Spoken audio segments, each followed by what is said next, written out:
আইজল, মেঘের পালক আর পাহাড়ের বুকজুড়ে এক কাব্যিক রূপকথা।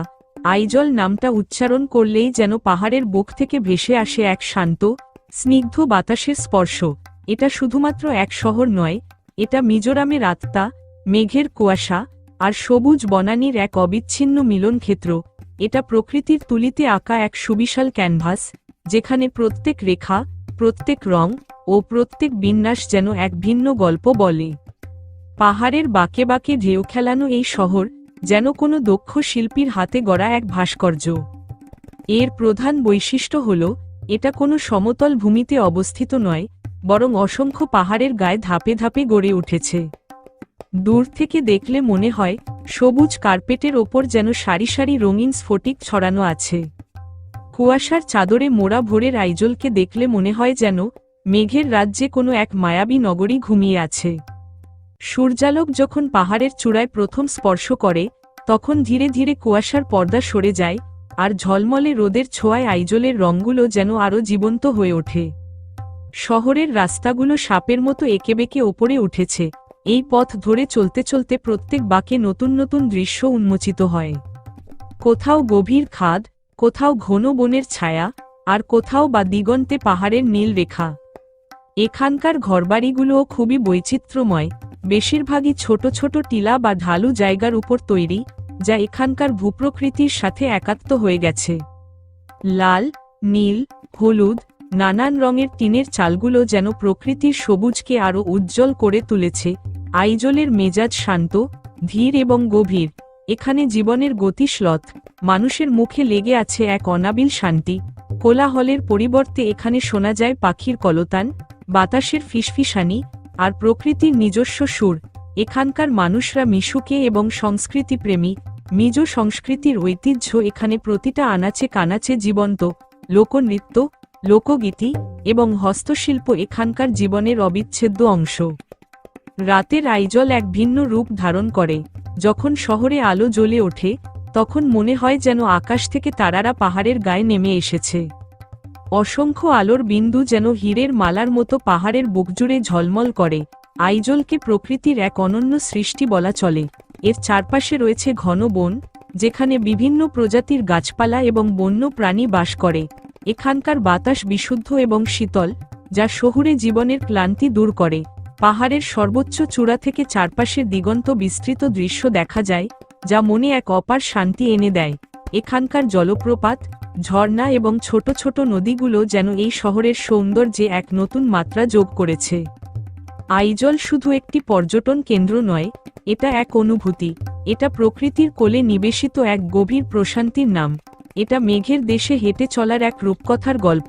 আইজল হচ্ছে সেই কবিতা যা পাহাড়ের গায়ে লেখা হয়েছে, সেই গান যা পাখির কণ্ঠে সুর পেয়েছে, আর সেই চিত্র যা প্রকৃতির তুলিতে আঁকা হয়েছে। যারা কোলাহল থেকে দূরে প্রকৃতির সান্নিধ্যে এক নিবিড় শান্তি খুঁজে বেড়ান, তাদের জন্য আইজল এক স্বপ্নপুরী, যেখানে মেঘেরা খেলা করে আর পাহাড় গান গায়।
রাইক, মেঘের সমুদ্রে এক সবুজ দ্বীপ আর আদিম প্রকৃতির শান্ত আশ্রয়।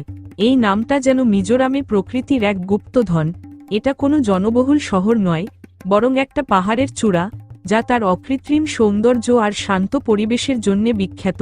এটা মিজোরামের রাজধানী আইজলের কাছেই অবস্থিত, কিন্তু তার নিজস্ব মেজাজ তাকে এক অন্য জগতে নিয়ে গেছে। রাইককে দেখলে মনে হয় যেন মেঘের সমুদ্রে ভেসে থাকা এক সবুজ দ্বীপ, যা সবুজের চাদরে আবৃত এবং রহস্যময় নীরবতায় মোড়া। রাইকের প্রধান আকর্ষণ তার শীর্ষচূড়ায় দাঁড়িয়ে থাকা মেঘেদের লীলা খেলা। সমুদ্রপৃষ্ঠ থেকে প্রায় 1460 মিটার উচ্চতায় অবস্থিত হওয়ায় এখানে প্রায়শই মেঘেদের আনাগোনা দেখা যায়। ভোরের আলো ফুটতেই যখন কুয়াশা এবং মেঘের দল রাইকের চূড়ায় এসে জড়ো হয়, তখন চারপাশের দৃশ্য এক পরাবাস্তব রূপ ধারণ করে। মনে হয় যেন পর্যটক মেঘের ওপর দিয়ে হাঁটছে, আর তার পায়ের নিচে কোনো এক লুকোনো উপত্যকা ঘুমিয়ে আছে। বাতাস এখানে শীতল এবং বিশুদ্ধ, যা মনকে এক গভীর প্রশান্তিতে ভরে দেয়। পাহাড়ের চূড়াটা সবুজের এক সুবিশাল গালচে দিয়ে মোড়া, যেখানে কোনো কোলাহল নেই, নেই শহুরে জীবনের কোনো ছাপ। এখানে শুধু শোনা যায় বাতাসের ফিসফিসানি আর পাখির গান।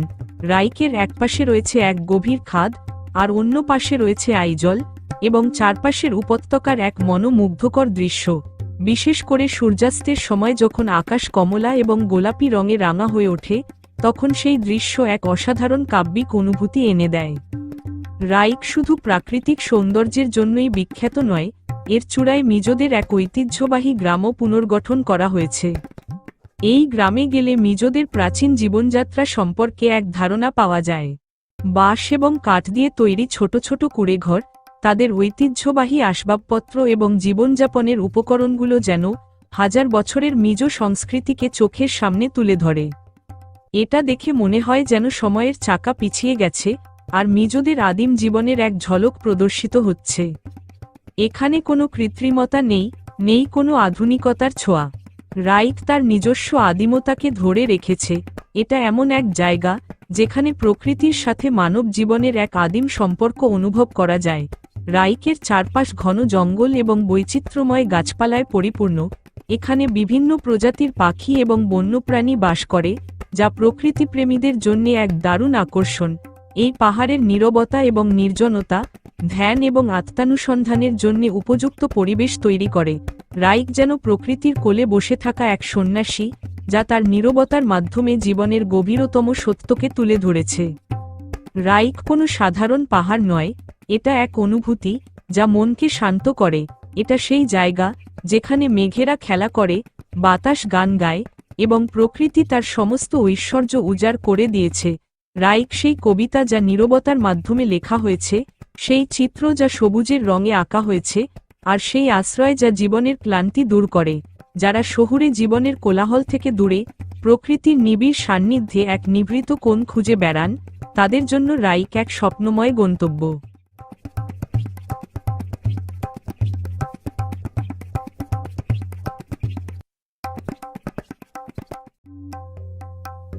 ফালকান গ্রাম মিজোরামের এক অসাধারণ সাংস্কৃতিক প্রতিচ্ছবি। এই গ্রাম স্মৃতির মিনার ও ইতিহাসের বুননে মিজো আত্মার অনুধ্যায়। এই নামের আড়ালে লুকিয়ে আছে মিজোরামের আদিম জীবনযাত্রা এবং সংস্কৃতির এক জীবন্ত দলিল। এটা শুধু একটা গ্রাম নয়, বরং মিজো জাতির ঐতিহ্যের জাদুঘর, যেখানে অতীত আর বর্তমান এক সুরে কথা বলে। পাহাড়ের সবুজ বুকে, প্রকৃতির নিবিড় কোলে শান্তভাবে দাঁড়িয়ে থাকা ফালকান যেন সময়ের স্রোত পেরিয়ে আসা এক কাল্পনিক মিনার।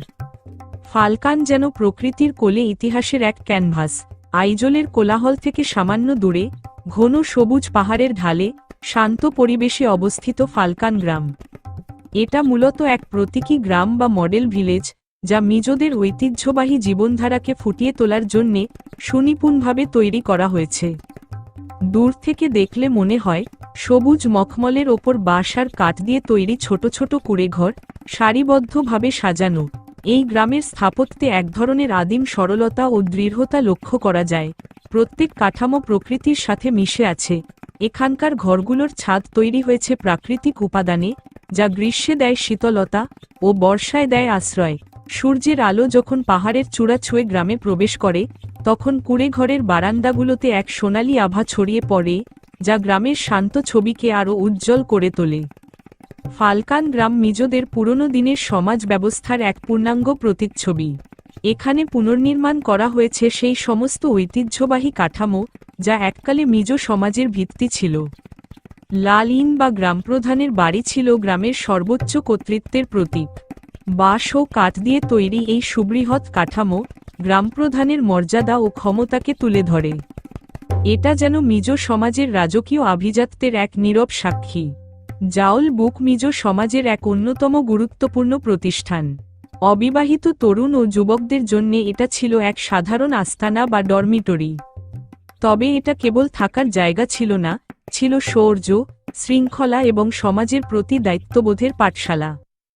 এখানে যুবকরা শিকার, যুদ্ধ এবং নির্মাণ কাজের প্রশিক্ষণ নিত।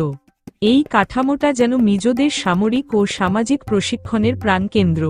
পুম বা কর্মশালার ঘরে গ্রামের কামাররা বাস করতেন এবং দৈনন্দিন জীবনের জন্য প্রয়োজনীয় সরঞ্জাম, অস্ত্র ও হাতিয়ার তৈরি করতেন। এই ঘর মিজো সমাজের স্বনির্ভরতা ও কারিগরি দক্ষতার প্রতীক। এছাড়াও এখানে সাধারণ নাগরিকের বাড়ি, বিধবার বাড়ি এবং গ্রামের অন্যান্য গুরুত্বপূর্ণ স্থানগুলো পুনর্গঠন করা হয়েছে, যা মিজো সমাজের প্রত্যেক মানুষের ভূমিকা ও গুরুত্বকে তুলে ধরে। ফালকানে শুধু ঐতিহ্যবাহী কাঠামোগুলোই নেই, এখানে রয়েছে স্মারক প্রস্তরখণ্ড বা মেমোরিয়াল, ব্রিটিশ উপনিবেশবাদের বিরুদ্ধে রুখে দাঁড়ানো 7 জন মিজো দেশপ্রেমিকের সম্মানে এই প্রস্তরগুলো স্থাপন করা হয়েছে। এই পাথরগুলো যেন মিজো জাতির স্বাধীনতা ও আত্মমর্যাদার জন্য বলিদান দেওয়ার নীরব সাক্ষী। এই গ্রামে ঘুরতে ঘুরতে অনুভব করা যায় বাতাসের ফিসফিসানি, যেখানে মিশে আছে সেই সব বীরদের শৌর্যগাথা এবং মিজোদের দীর্ঘ ও সংগ্রামী ইতিহাস। ফালকান গ্রাম হল সংস্কৃতির সুরে বাঁধা এক চলমান কাব্য। এটা সেই ইতিহাস যা কাঠ ও বাঁশে লেখা হয়েছে, সেই সমাজ ব্যবস্থা যা প্রত্যেক ঐতিহ্যবাহী কাঠামোতে জীবন্ত। এখানে গেলে কেবল মিজোদের ঘরবাড়ি দেখা যায় না, বরং অনুভব করা যায় চাপচার কুটের মতো উৎসবের আনন্দ, খুয়াং এবং তুমপ্রেং এর সুর এবং রঙিন পোশাকে মোড়া চিরাও নৃত্যের ছন্দ। ফালকান গ্রাম সেই শান্ত আশ্রয় যা প্রকৃতির কোলে বসে মিজো আত্মার গভীরতাকে উপলব্ধি করার সুযোগ করে দেয়।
থেনজল মিজোরামের হৃদয় আর সবুজের কারখানায় বোনা এক রূপকথা।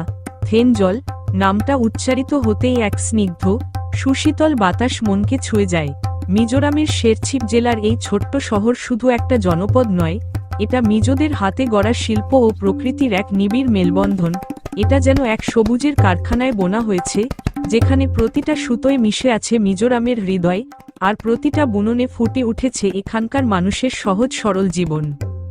থেনজল এক বিশাল সমতল উপত্যকায় অবস্থিত, যা মিজোরামের অন্যান্য পাহাড়ি অঞ্চলের তুলনায় বিরল। চারপাশে সবুজ পাহাড়ের ঢেউ, আর তার মাঝখানে থেনজল যেন এক সবুজ মুক্ত। বর্ষায় এখানকার চারপাশের প্রকৃতি আরও প্রাণবন্ত হয়ে ওঠে। ঘন মেঘের দল যখন পাহাড়ের গা বেয়ে নেমে আসে আর পুরো উপত্যকা কুয়াশার চাদরে ঢেকে যায়, তখন এক মায়াবী দৃশ্যের উপস্থাপনা করে। থেনজল মূলত তার হস্তশিল্পের জন্যে বিখ্যাত। এখানকার প্রত্যেক ঘর যেন এক একটা ছোট কারখানা, যেখানে কারিগররা তাদের নিপুণ হাতে ঐতিহ্যবাহী মিজো পোশাক, শাল এবং অন্যান্য হস্তশিল্প তৈরি করেন। এখানকার তাঁতের শব্দ যেন জীবনের এক ছন্দ, যা বাতাসে ভেসে বেড়ায়। রঙিন সুতোর বুননে তৈরি হয় পুয়ান এবং অন্যান্য ঐতিহ্যবাহী পোশাক, যা মিজো সংস্কৃতির এক অবিচ্ছেদ্য অংশ। থেনজলের সবচেয়ে বড় আকর্ষণ হল তার আশেপাশের অসংখ্য জলপ্রপাত, বিশেষ করে ভান্তাওয়াং জলপ্রপাত, যা মিজোরামের সর্বোচ্চ জলপ্রপাত। থেনজল থেকে জলপ্রপাতের দূরত্ব মাত্র কয়েক কিলোমিটার। পাহাড়ের বুক চিরে প্রায় 750 ফুট ওপর থেকে জলরাশি যখন পাথরের উপর আছড়ে পড়ে, তখন সেই দৃশ্য এক অপার মুগ্ধতা সৃষ্টি করে। মেঘ এবং কুয়াশায় আবৃত এই জলপ্রপাত দেখতে গেলে মনে হয় যেন প্রকৃতি তার সমস্ত ঐশ্বর্য উজাড় করে দিয়েছে। জলপ্রপাতের গর্জন এখানকার নীরবতাকে এক নতুন সুর দেয়। থেনজলে রূপকথার মতো কিছু সুন্দর লোককথা প্রচলিত আছে। এখানকার জায়গাগুলো এক একটা রূপকথার গল্প থেকে তৈরি হয়েছে বলে মানুষ বিশ্বাস করে। যেমন লাউ নদীর তীরে মিজো প্রধান ও ব্রিটিশদের মধ্যে এক মৌখিক চুক্তি হয় মেরি উইনচেস্টার নামে এক ইংরেজ মেয়েকে মুক্তি দেওয়ার ব্যাপারে। ভাইবিয়াক জলপ্রপাতের গল্পে বলা হয়ে থাকে যে ফুলপুই গ্রামের প্রধান জাওলপালা থেনজলের কিংবদন্তি সুন্দরী তুয়ালভঙ্গিকে বিয়ে করেছিলেন। তুয়ালভঙ্গি পরবর্তীকালে ফুন্টিহা নামে এক শত্রু প্রধানের সাথে বিবাহ বন্ধনে আবদ্ধ হন, কিন্তু তুয়ালভঙ্গি তার আগের স্বামী জাওলপালাকে ভুলতে পারেননি। বহু বছর পর যখন জাওলপালা মারা যান, তখন শোকাহত তুয়ালভঙ্গি এক বৃদ্ধ মহিলাকে আদেশ দেন তাকে হত্যা করার জন্যে ও জাওলপালের কবরের পাশে একটা গর্ত খুঁড়ে তাকে কবর দেবার। ভান্তাওয়াং ছাড়াও থেনজলের আশেপাশে রয়েছে আরও বেশ কিছু ছোট বড় ঝর্ণা এবং প্রাকৃতিক গুহা, যা অ্যাডভেঞ্চার প্রেমীদের জন্যে আদর্শ। এখানকার প্রকৃতি এতটাই শান্ত এবং নির্মল যে এখানে আসলে মন এক গভীর প্রশান্তিতে ভরে যায়। থেনজলের মানুষের জীবনধারা শান্ত এবং সহজ। এখানকার মানুষরা মিশুকে এবং সংস্কৃতিপ্রেমী। মিজোরামের ঐতিহ্যবাহী উৎসবগুলো এখানে অত্যন্ত জাঁকজমকের সাথে পালিত হয়। এই শহর যেন মিজো সংস্কৃতির এক জীবন্ত জাদুঘর, যেখানে লোকনৃত্য, লোকগীতি এবং হস্তশিল্পের মাধ্যমে এখানকার ঐতিহ্য বেঁচে আছে। থেনজল যেন মিজোরামের গ্রামের সহজ জীবন এবং শহরের আধুনিকতার এক সুষম মিশ্রণ। থেনজল শুধু এক শহর নয়, এটা মিজোরামের হৃদয়ের এক প্রতিচ্ছবি। এটা সেই জায়গা যেখানে প্রকৃতির বিশালতা এবং মানুষের হাতের শিল্পের এক দারুণ মিলন ঘটেছে। এটা সেই জলপ্রপাতের গান যা মেঘের কোলে মিশে যায়, সেই তাঁতের শব্দ যা বাতাসে সুর তোলে, আর সেই হস্তশিল্পের নকশা যা হাজারো বছরের ঐতিহ্যকে বহন করে। যারা শহুরে জীবনের কোলাহল থেকে দূরে প্রকৃতির নিবিড় কোলে শিল্প এবং সংস্কৃতির ছোঁয়া পেতে চান, তাদের জন্য থেনজল এক আদর্শ গন্তব্যস্থল।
লুংলেই পাহাড়ের বুকে এক স্বপ্নের নগরী আর জীবনের দীর্ঘ পাথর। লুংলেই নামটা উচ্চারণ করলেই যেন এক গভীর প্রশান্তির ঢেউ এসে লাগে। মিজোরামের দ্বিতীয় বৃহত্তম শহর তার নামের মতোই বিশেষ এবং কাব্যিক।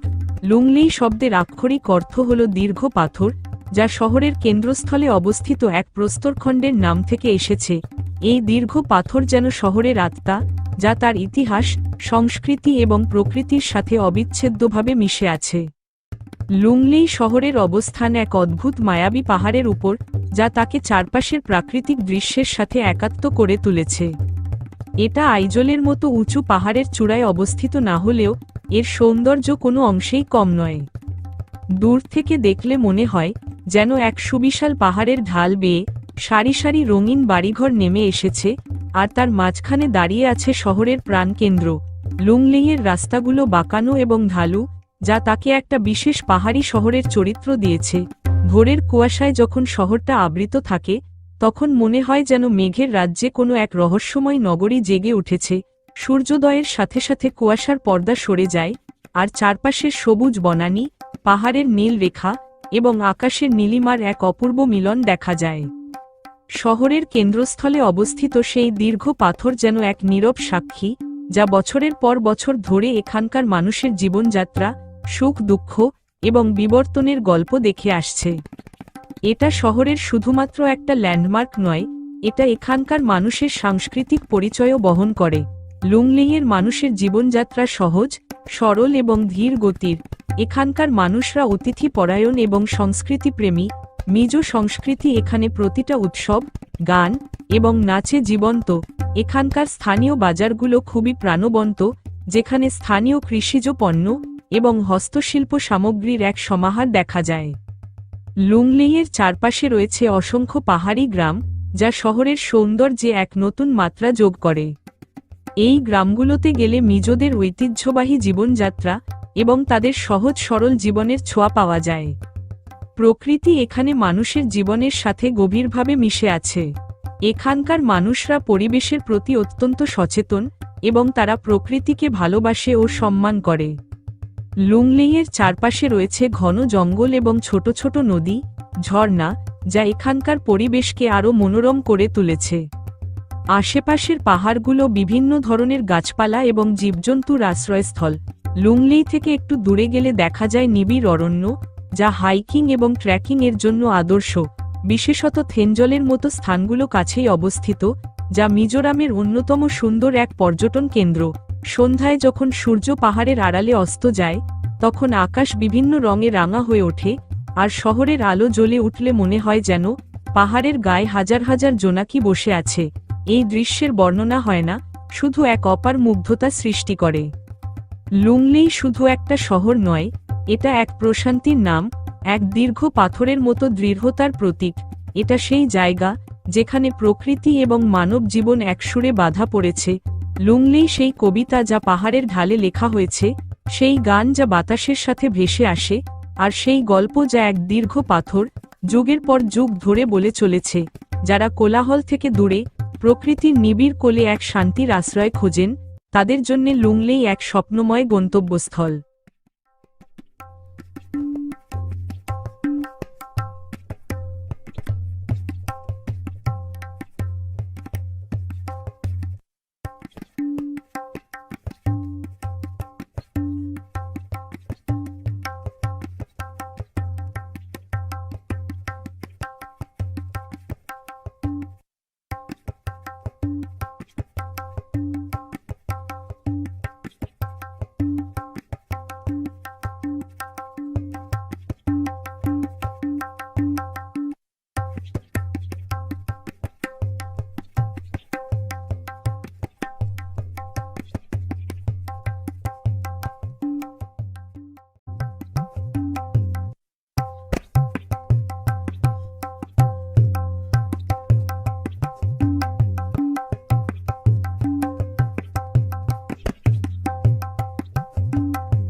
দক্ষিণ মিজোরামের লুংলেই জেলার নিভৃত কোলজুড়ে বিস্তৃত শিয়ালসুক গ্রাম যেন এক গহন অরণ্যের মৌন উপাখ্যান।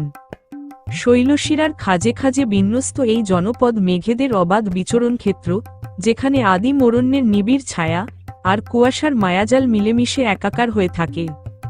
এখানকার পাহাড়ের ঢালে বসানো বাঁশ ও কাঠের গৃহগুলো যেন প্রকৃতিরই এক অবিচ্ছেদ্য অঙ্গ, যা মিজো জনজাতির সরল ও ছন্দময় জীবনধারার পরিচয় দেয়।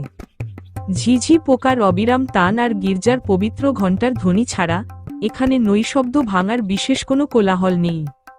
পাহাড়ের বুক চিরে বয়ে যাওয়া ঝিরি আর ধাপচাষের সবুজ গালচে শিয়ালসুককে দিয়েছে এক ধ্রুপদী রূপ, যেখানে আধুনিক যান্ত্রিকতা ম্রিয়মাণ হয়ে পড়েছে প্রকৃতির শাশ্বত সৌন্দর্যের কাছে।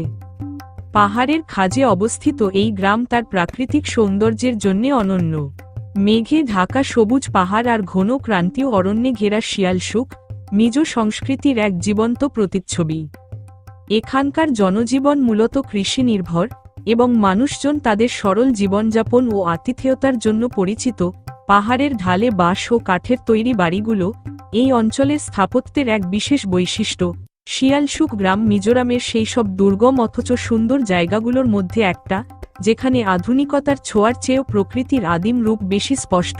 সকালের কুয়াশা আর গির্জার ঘণ্টার শব্দে মুখরিত এই শান্ত গ্রাম ভ্রমণ পিপাসুদের কাছে এক টুকরো স্বর্গ হিসেবে বিবেচিত হয়।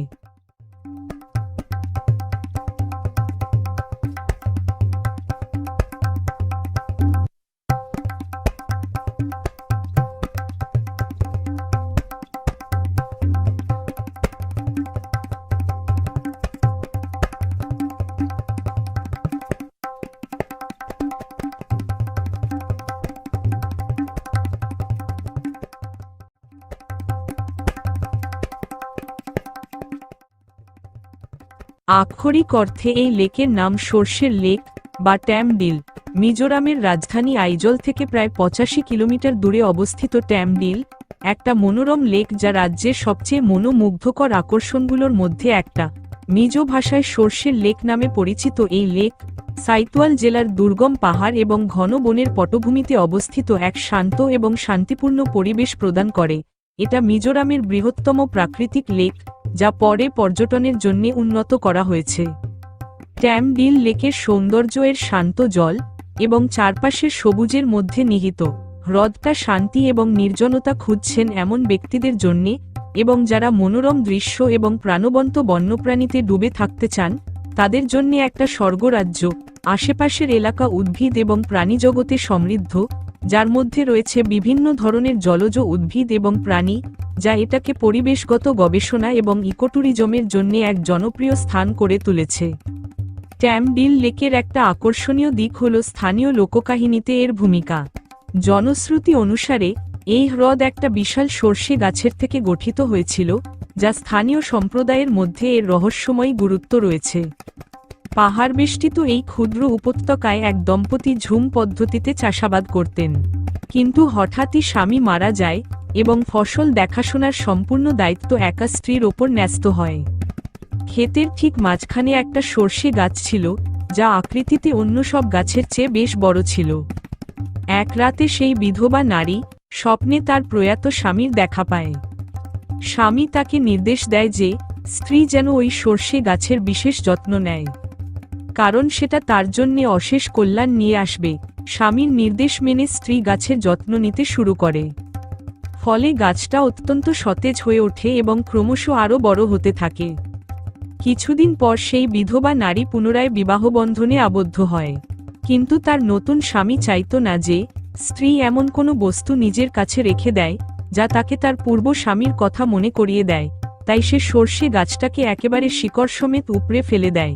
গাছটা উপড়ে ফেলার ফলে মাটিতে যে গর্তের সৃষ্টি হয়েছিল তা থেকে মুহূর্তের মধ্যেই এক বিশাল জলধারা বেরিয়ে আসতে শুরু করে এবং পুরো উপত্যকা প্লাবিত হয়ে এক বিশাল ও মনোরম লেকে পরিণত হয়। এই পৌরাণিক কাহিনী ভ্রমণে এক সাংস্কৃতিক মাত্রা যোগ করে, যা ভ্রমণার্থীদের স্থানীয় ঐতিহ্য এবং বিশ্বাসের সাথে সংযুক্ত করে। লেকে বিভিন্ন ধরনের বিনোদনমূলক কার্যকলাপ রয়েছে, যা পরিবার এবং অ্যাডভেঞ্চার সন্ধানীদের জন্য একটা নিখুঁত ছুটি কাটানোর জায়গা করে তুলেছে। নৌকা বাইচ এক জনপ্রিয় কার্যকলাপ। বিভিন্ন দৃষ্টিকোণ থেকে এর সৌন্দর্য উপভোগ করার জন্য রয়েছে প্যাডেল বোট। লেকটা বিভিন্ন ধরনের মাছের আবাসস্থল হওয়ার কারণে মাছ ধরা আরেকটা অবসর কার্যকলাপ। লেকের ধারে স্থানীয় এবং পর্যটকদের মধ্যে কিছু মানুষ পিকনিক করে। যদিও লেকটা নিজেই এক প্রধান আকর্ষণ, তবে এর আশেপাশের এলাকা অন্য অভিজ্ঞতা প্রদান করে। পর্যটকরা কাছাকাছি গ্রীষ্মমণ্ডলীয় বনে পাখি দেখা ও বন্যপ্রাণী অন্বেষণ করতে পারে। আইজলের কাছাকাছি থাকার ফলে শহরের বাজার এবং সাংস্কৃতিক স্থানগুলো সহজেই একদিনের ভ্রমণে সম্পূর্ণ করা যায়।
চম্পাই হচ্ছে ধানের উপত্যকা আর ইতিহাসের পাতায় লেখা এক সবুজ উপাখ্যান।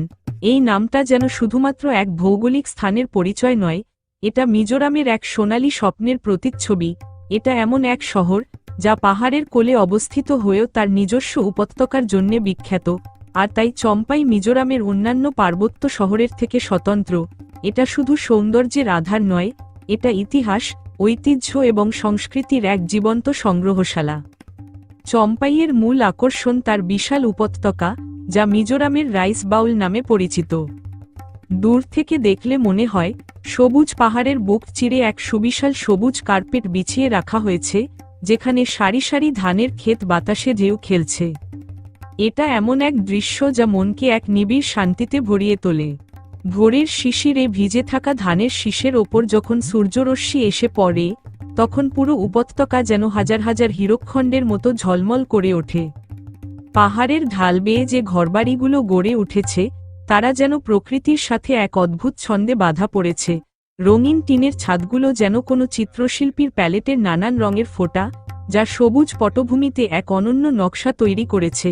চম্পাই শহরের ভৌগোলিক অবস্থান এই শহরকে একটা বাণিজ্যিক কেন্দ্র হিসেবেও গুরুত্বপূর্ণ করে তুলেছে, কারণ এটা ভারত মায়ানমার সীমান্তের কাছাকাছি অবস্থিত। ফলে এখানকার বাজারে মিশেছে দুদেশের সংস্কৃতির ছাপ, যা এই জায়গাকে আরও বৈচিত্র্যময় করে তুলেছে। চম্পাই শুধু প্রাকৃতিক সৌন্দর্যের জন্যেই বিখ্যাত নয়, এর প্রত্যেক কোণে মিশে আছে মিজোদের প্রাচীন ইতিহাস ও লোকগাথা।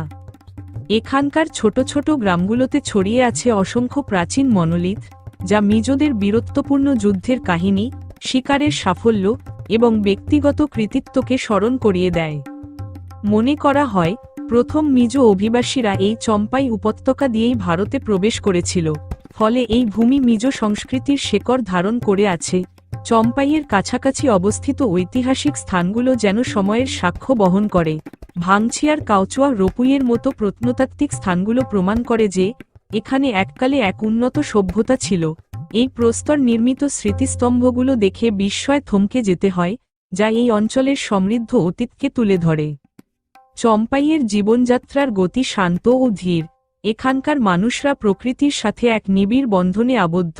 কৃষিকাজ এখানকার মানুষের প্রধান জীবিকা, আর উপত্যকার সবুজ ধানের ক্ষেত তাদের জীবনের প্রধান অনুপ্রেরণা। সন্ধ্যায় যখন দিনের কাজ শেষ হয়, তখন পাহাড়ের বুক থেকে ভেসে আসে লোকগীতির সুর, যা এখানকার সংস্কৃতির গভীরতাকে ফুটিয়ে তোলে। চম্পাই কেবল একটা শহর নয়, এটা হলো এক কাব্যিক উপাখ্যান, যা সবুজ উপত্যকার উপর লেখা হয়েছে। এটা সেই ইতিহাস যা পাথরের বুকে খোদাই করা হয়েছে। এটা সেই সংস্কৃতি যা ধানের শীষে এবং মানুষের গানে মিশে আছে। যারা প্রকৃতির সরলতা এবং ইতিহাসের গভীরতা একসাথে অনুভব করতে চান, তাদের জন্য চম্পাই প্রকৃত গন্তব্যস্থল।